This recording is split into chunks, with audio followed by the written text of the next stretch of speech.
please wake up," I whispered, gazing at my husband's serene face as he lay in his casket. His peaceful expression almost fooled me to thinking he was merely asleep, ready to stir at any moment. "Well, off I go," his cheerful voice echoed in my mind, bidding farewell to me and our daughter before embarking on his business trip just 2 days prior. Little did I know it would be the last time I hear his voice. His sudden departure from this world by his own hand left me in disbelief. No matter how desperately I called out to him, he remained silent, his once warm presence now as cold as ice. As I struggled to come to terms with the grim reality, something caught my eye, a solitary photograph resting on his chest. It was a family picture, but one I didn't recall placing there. Who could have placed it, and why? Intrigued and unnerved, I picked up the photo, turning it over to find a chilling message scrawled on the back. "Run away now." A shiver ran down my spine as I turned to find my mother-in-law's cold gaze fixed upon me. In that moment, I realized I had unwittingly stumbled into a nightmare from which there was no easy escape. I'm Bella, 32 years old, and my journey through life has been marked by both tragedy and love. Losing both my parents in a car accident while I was still in college left me feeling utterly alone in the world. The weight of grief seemed insurmountable. Fortunately, John, my boyfriend at the time, became my pillar of support. After graduating, we tied the knot, finding solace and happiness in each other's company. Our little family expanded with the arrival of our daughter, Hannah, who brought immeasurable joy into our lives.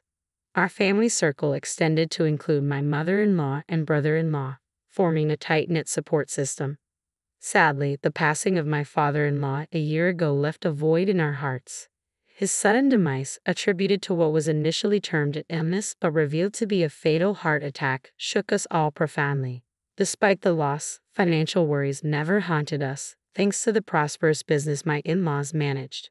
Originally, my father-in-law had envisioned his capable and compassionate younger brother taking the reins as CEO. However, fate intervened, claiming him before his plans could materialize. Consequently, the responsibility fell upon my brother-in-law, the eldest son, to lead the family's business legacy forward.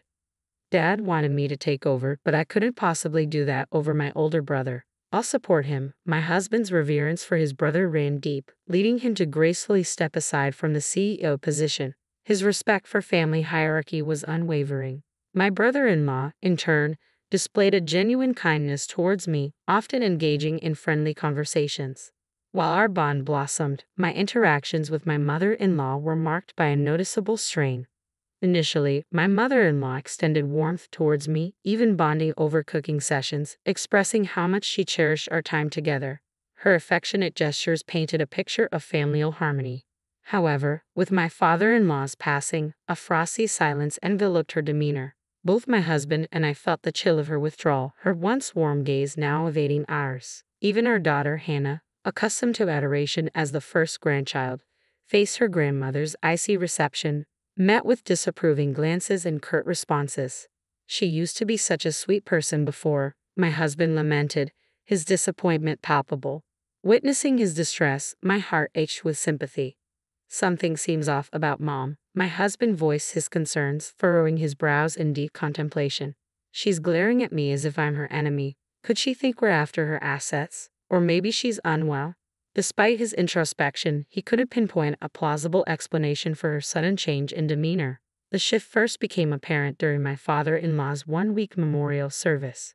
Exhausted from the solemn proceedings, we sought respite at her home. However, our tranquility was shattered when we awoke to find our bag of clothes missing from the room.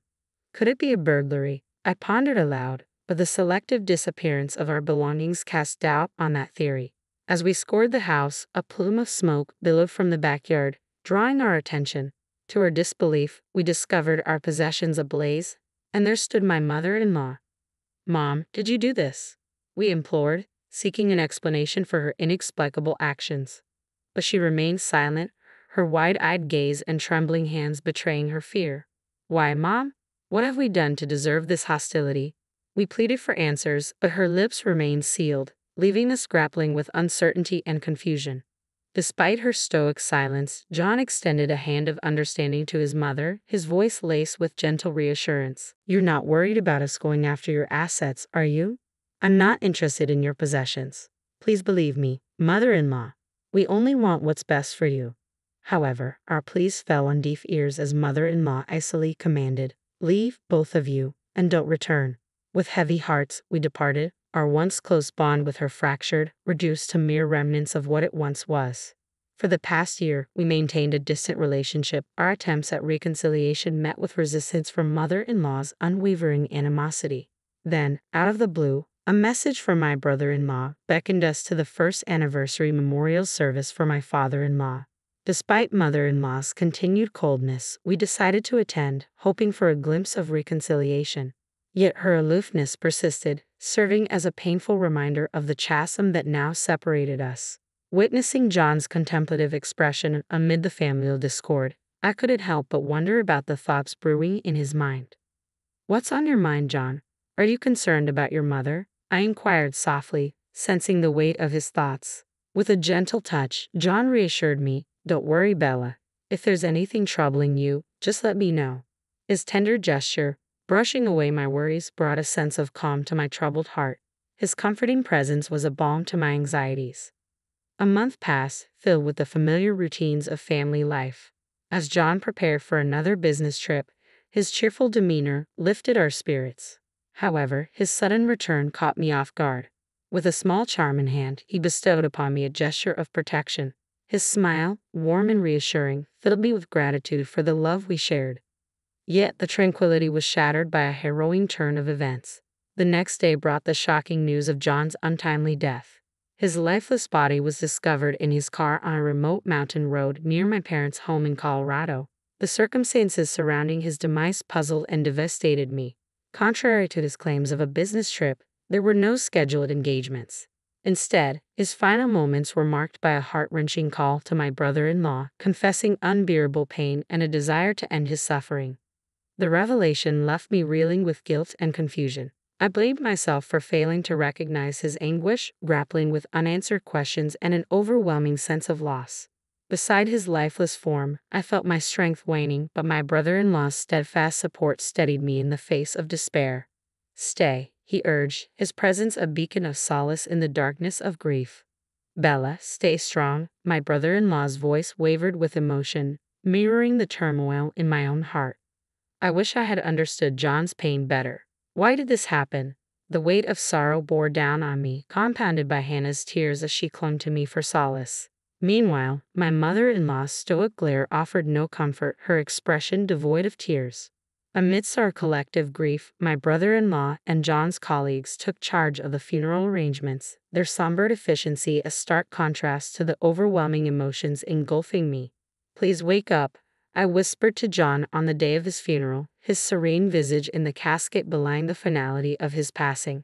It felt as though he could stir from slumber at any moment, if only I called out to him. Tears streamed down my cheeks as I held on him tightly, seeking refuge in his familiar presence.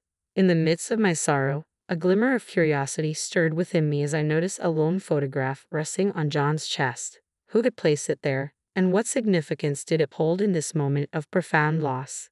Intrigued, I lifted the photograph, only to find John's face marred by ruthless slashes from a cutter. My heart quickened as I read the ominous message scrawled on the back. "Run away now." Questions swirled in my mind. Who was the intended recipient of this chilling warning? As a shiver ran down my spine, I turned to find my mother-in-law's icy stare fixed upon me, her gaze piercing through me with unnerving intensity. Could she be involved? The tension thickened as she hastily looked away upon meeting my gaze, sparking a surge of suspicion within me. Discreetly, I slipped the photograph into the pocket of my dress, determined to unravel the mystery. In the aftermath of the funeral, amidst the quietude that followed, my thoughts kept returning to the cryptic message on the photograph. Though the sender remained elusive, the initials hinted at a possible connection. The only cess I could think of was Scarlett, my mother-in-law. Doubts gnawed at me, challenging the narrative of John's untimely demise. Desperate for answers, I resolved to confront my mother-in-law, bracing myself for the confrontation ahead. As I stepped into her home, my mother-in-law's demeanor remained as frosty as ever. With my brother-in-law absent at work, it was just the two of us in the solemn silence. "What brings you here all of a sudden?" she inquired, her tone guarded. "I was hoping to uncover some insights into John's passing." Perhaps there's a clue here in his childhood home, I replied, my words tinged with uncertainty. Lacking the courage to confront her directly, I found myself fabricating a reason for my visit. Searching for a distraction, my gaze wandered to the towering bookshelf dominating the living room. A testament to the family's love for literature, it housed not only novels but also encyclopedias and dictionaries. Among them, I spotted a few volumes from John's student days, evoking a wave of nostalgia. Curiosity getting the better of me, I reached for a couple of books, each adorned with a stamped initial indicating ownership. Beside John's J was a small, endearing image of a cuddling cat. The sight warmed my heart, a reminder of his gentle nature that always brought a smile to my face. As I perused the books, I couldn't shake off the palpable weight of my mother-in-law's gaze boring into my back. Amidst the sea of familiar titles, one book stood out, still clad in its cover. As I gingerly opened it, I discovered a tome on poisonous plants, its pages adorned with numerous post-it notes. My heart skipped a beat as I stumbled upon a note detailing the very poison that claimed my husband's life. The book bore a stamp of ownership, a damning piece of evidence that left me reeling. Summoning all my courage, I turned to my mother-in-law, brandishing the book before her. Her stoic facade crumbled as tears streamed down her face. I'm the one responsible. Please forgive me, she choked out amidst sobs. The revelation sent shockwaves through me, but there was no time for hesitation. We need to inform the authorities, I insisted, my voice trembling with urgency. With a heavy heart, I relayed the truth to the police. As I grappled with the gravity of the situation, my brother-in-law arrived home, oblivious to the turmoil that had unfolded. Concern etched upon his features, he questioned the somber atmosphere, his eyes darting between me and my tearful mother-in-law. What's happened? Why is Bella here? Please tell me, he implored, his voice laced with apprehension. I wanted to talk to my mother-in-law about my husband, I stammered, my words faltering as I struggled to find the right way to broach the subject. Understanding washed over my brother-in-law's face as he listened. Losing him must have been incredibly difficult for you. Are you feeling any better now, Bella? He inquired gently, his concern palpable. Unable to meet his gaze, I hesitated, grappling with the weight of unspoken truths. Before I could utter a word, my brother-in-law's unexpected confession caught me off guard. I know this isn't the time, but I've always harbored feelings for you, Bella. And Hannah, she's just so precious to me. Would you ever consider giving us a chance, starting anew? His words hung in the air, surprising me with their sincerity. I never imagined my brother-in-law harboring such feelings. Thank you, but I can't even fathom such thoughts right now, I replied, my voice tinged with gratitude and regret. Understanding flickered in his eyes as he accepted my response. Awkwardly scratching his head, he took the photograph from my outstretched hand. I'm sorry, he murmured, his gaze falling upon the image of my husband's battered face and the ominous message scrawled on its reverse. As the reality of the photograph's contents sank in, my brother-in-law's complexion paled, a gasp escaping his lips.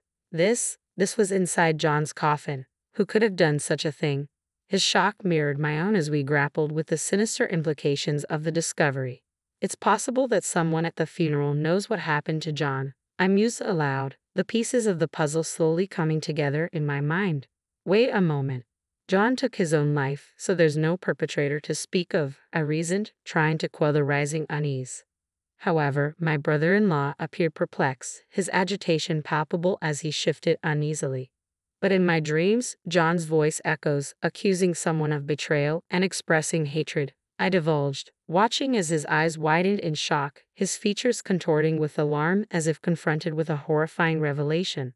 And I found this, I continued, retrieving the damning evidence from the living room bookshelf. As I handed him the book on poisonous plants with incriminating notes, his expression morphed into one of profound concern, realizing the gravity of the situation. I presented the book on poisonous plants that I had discovered earlier, pointing out the bookplate bearing my brother-in-law's name, indicated by the stamped letter K. What are you insinuating? Are you suggesting that I murdered my own brother? My brother-in-law demanded, his voice tinged with disbelief. Instead of answering, I pressed on with my revelation. Beside me, my mother-in-law remained silent, her gaze fixed on the unfolding drama. And there's more, I declared, retrieving the charm my husband had given me. Carefully, I extracted a letter concealed within. Its contents sent shockwaves through the room. My brother killed our father with a poisonous plant. Amidst the somber atmosphere of my husband's funeral, I clung to the charm he had gifted me, finding solace in its tangible reminder of his love. Yes, I held it. A faint suspicion nudged at my consciousness. Could there be something hidden within? From the outer covering. That's hardly substantial evidence, my brother-in-law scoffed dismissively as I retrieved a small object concealed within the charm. Undeterred, I produced my phone and played a video that revealed a damning conversation between my husband and my brother-in-law. In the footage, my brother-in-law confessed to intentionally ending his father's life. He assured my husband that he harbored no ill intent toward our family and vowed to turn himself in to the authorities. It was a shocking revelation that left me reeling with a mixture of regret and fury. My husband, in an act of foresight, had clandestinely recorded the conversation by setting up a camera in their parents' house, a fact detailed in the accompanying letter. As I absorbed the gravity of the situation, my heart burned with a potent blend of emotions. You admitted your crime to my husband, then urged him to turn you in, only to take his life with the same poisonous plant, didn't you? I confronted my brother-in-law, the weight of betrayal heavy in my voice. John trusted you until the very end. Why would you commit such a heinous act? As I pressed him for answers, my brother-in-law's demeanor shifted, his once gentle countenance contorting into a terrifying visage as he clicked his tongue in frustration, his eyes flashing with anger. In that tense moment, my mother-in-law's anguish erupted into tears, her sobs filling the room. Why? How could you do something so cruel? She cried out, her confession echoing the painful truth of her complicity. It dawned on me then, the origins of this tragedy rooted in the bond between the brothers. Despite their closeness in childhood, envy and resentment had poisoned my brother-in-law's heart over time, leading to a series of petty pranks aimed at undermining his talented younger sibling John. My in-laws had always maintained strict discipline with my brother-in-law, aware of his penchant for mischief. Despite this, John never harbored any resentment towards his brother, instead choosing to admire and support him. This unwavering loyalty only deepened my mother-in-law's sense of dismay. Following my father-in-law's sudden demise while tidying the bookshelf, my mother-in-law stumbled upon a book detailing poisonous plants.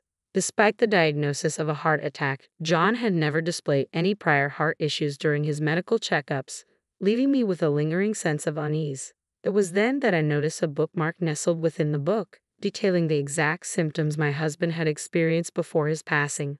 A revelation that sent shockwaves through me. Even more alarming was my brother-in-law's intense fascination with the book on poisonous plants, a detail that did not escape my notice. To add to the growing list of unsettling discoveries, my mother-in-law unearthed a photograph of John's disfigured face hidden within the pages of the book, further deepening the mystery surrounding his untimely demise. Despite her suspicions, my mother-in-law hesitated to confront my brother-in-law without concrete evidence, knowing he would likely deny any wrongdoing. At my father-in-law's memorial service, during our visit to the family home, my mother-in-law was visibly shaken to discover my brother-in-law burning our belongings. Fearing for her safety, she chose to distance herself from us, her demeanor growing cold and distant. In a moment of desperation, she confided in me, her voice strained with anguish as she explained her actions. Her face etched with worry lines, I struggled to find the right words to comfort her. Even after we stopped visiting, she recounted, my brother-in-law's behavior grew increasingly ominous. He muttered to himself, I have to do something about John, leaving me deeply concerned. I recounted how I had tried to warn my husband at his first memorial, using the photo phone in the book about poisonous plants as a covert means of communication. I had also whispered to John about the possibility that his brother Ken may have been responsible for their father's death. Unfortunately, it seemed our attempt to warn my husband had backfired. If he hadn't been aware, he might not have confronted my brother-in-law, and perhaps things wouldn't have escalated to this extent. My mother and I were overwhelmed with regret, each of us blaming ourselves for the unfolding tragedy. I struggled to find the right words to respond to her anguish. It's all because our father refused to let me take over the company, my brother-in-law interjected bitterly, deflecting blame onto our deceased father. But John always stood up for you, insisting that he couldn't become president by sidelining you. I couldn't contain my frustration. As if that matters. Both our father and John loved you. There was no need for you to resort to such drastic measures. What's the point now? I exclaimed, my voice tinged with a mixture of anger and despair. Defiantly, my brother-in-law dismissed our accusations with a chilling expression. Blame the parents who favored my younger brother and the facade of the good son John. It's all your fault, he retorted, his words sending shivers down my spine. You've taken away my beloved husband. I'll never forgive you. I seethed, my anger boiling over at my brother-in-law's callous actions. Shut up. If you hadn't interfered, you could have been my wife, he spat back venomously, his words dripping with malice. Suddenly, he lunged at me with a knife he had concealed, the glint of metal sending the chill down my spine. Panicked, I screamed for help and attempted to flee, but he was relentless, swiftly closing the distance between us. With nowhere left to run, I found myself cornered, facing the sharp edge of the blade. Instinctively, I shut my eyes, racing for the worst. Then, a resounding thud echoed through the room as someone intervened to shield me from harm. To my astonishment, it was my mother-in-law. Mother-in-law, are you hurt? I gasped, seeing her grimace as blood trickled from her injured arm. Ken, please stop this madness. Turn yourself in, she pleaded, her voice trembling with urgency. Shut up, both of you. You're the ones who need to disappear, my brother-in-law snarled, his rage unabated. Why would you go to such lengths, especially now that you've achieved your dream of becoming CEO? I implored, struggling to understand his motives amidst the chaos. I need money, my brother-in-law confessed, his desperation palpable. Despite assuming control of the company, he lacked the business acumen to manage it, burdening himself with mounting debts within a year. In a desperate bid to alleviate his financial woes, he resorted to taking out a hefty life insurance policy on my husband, his younger brother. It's amusing, really. John believed my lies so easily, even when I pretended to confess, my brother-in-law chuckled bitterly, his laughter tinged with malice. I recoiled in disgust at his callous demeanor, but even in his deceit, he remained cautious, ensuring that John didn't consume the drink he had offered. A toast to our farewell, he sneered, his suspicions of poisonous herbs evident. Yet he did shake John's hand, unwittingly transferring traces of the lethal substance. John had a habit of licking his fingers, you know? So it's no surprise the poison began to take effect during the car ride home, my brother-in-law boasted, his voice filled with a twisted sense of triumph as he brandished a knife before us. Despite everything, my husband still wanted to save you. Why couldn't you understand his compassion? I exclaimed, frustration seeping into my voice. Blame my parents for favoring John over me, my brother-in-law retorted defiantly, deflecting responsibility onto others. As tension reached its peak, the arrival of the police brought an end to the harrowing ordeal. Despite their intervention, my brother-in-law continued to struggle until the very end. My brother-in-law's desperate pleas fell on deaf ears as he gasped and finally succumbed to the authorities, his tumultuous outbursts quelled. Thankfully, my mother-in-law's injury proved to be minor, and she was quickly on the path to recovery. As my brother-in-law was escorted away by the police, it became clear that he harbored no remorse for his actions, leaving little doubt that he would face a lengthy sentence behind bars. With him out of our lives, I found solace in the comfort of my mother-in-law's embrace. Returning to her former self, my mother-in-law showered affection upon my daughter Hannah and me. Together, we forged a sense of familial harmony, finding happiness in each other's company. And as I revisited the letter concealed within the charm my husband had given me, its heartfelt message served as a poignant reminder of his enduring love. Bella, you are my treasure. I love you always. Embracing my husband's enduring affection, I resolved to carry on, finding strength in his unwavering love and the bond shared between us.